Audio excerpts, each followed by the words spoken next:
السلام علیکم ورحمۃ اللہ وبرکاتہ۔ الحمدللہ کفا وسلام علی عبادہ الذین اصطفیٰ، اما بعد۔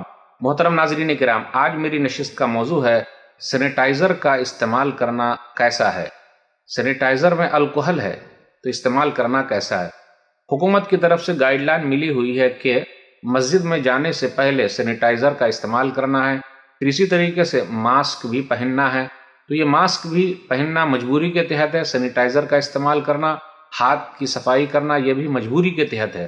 تو الضرورات تبیح المحظورات، ضرورتیں جو ہے وہ حرام چیز کو بھی وقتی طور پر حلال کر دیتی ہے۔ کچھ لوگوں نے یہ کہا کہ جی اس کے اندر سینیٹائزر میں تو الکحل ملا ہوا ہے تو کیسے استعمال کریں۔ آئیے قرآن کریم کی آیتوں کو سامنے رکھیے۔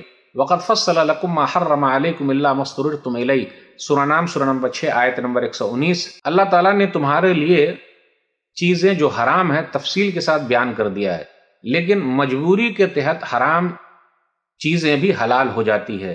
تو یہ مجبوری ہے، اس لیے ایسا ہے، گرچہ اس کے اندر الکحل ملا ہوا ہے، کیونکہ ابھی پوری دنیا میں کورونا وائرس کا کوئی علاج ملا نہیں ہے۔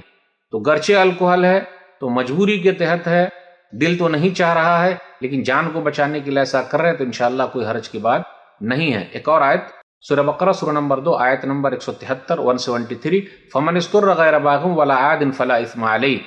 کچھ حرام چیزوں کا تذکرہ اس آیت کے اندر ہوا، اس کے اندر یہ کہا گیا کہ اگر آدمی پریشان ہو جائے، پھر اسی طریقے سے مجبور ہو جائے اور لیکن وہ سرکشی کرنے والا نہ ہو، حد سے آگے بڑھنے والا نہ ہو، تو حرام چیز بھی وقتی طور پر اس کے لیے حلال ہو جاتی ہے، اور اللہ بخشنے والا رحم کرنے والا ہے۔ تو جان بچانے کے لیے ایسا کر سکتے ہیں، لیکن جان بنانے کے لیے حرام چیز کا استعمال نہیں کر سکتے۔ جان بچانے کے لیے حرام چیز کا استعمال وقتی طور پہ جائز ہے، لیکن جان بنانے کے لیے حرام چیز کا استعمال وقتی طور پر بھی جائز نہیں ہے۔ ھذا ما عندی واللہ اعلم بالصواب، والسلام علیکم ورحمۃ اللہ وبرکاتہ۔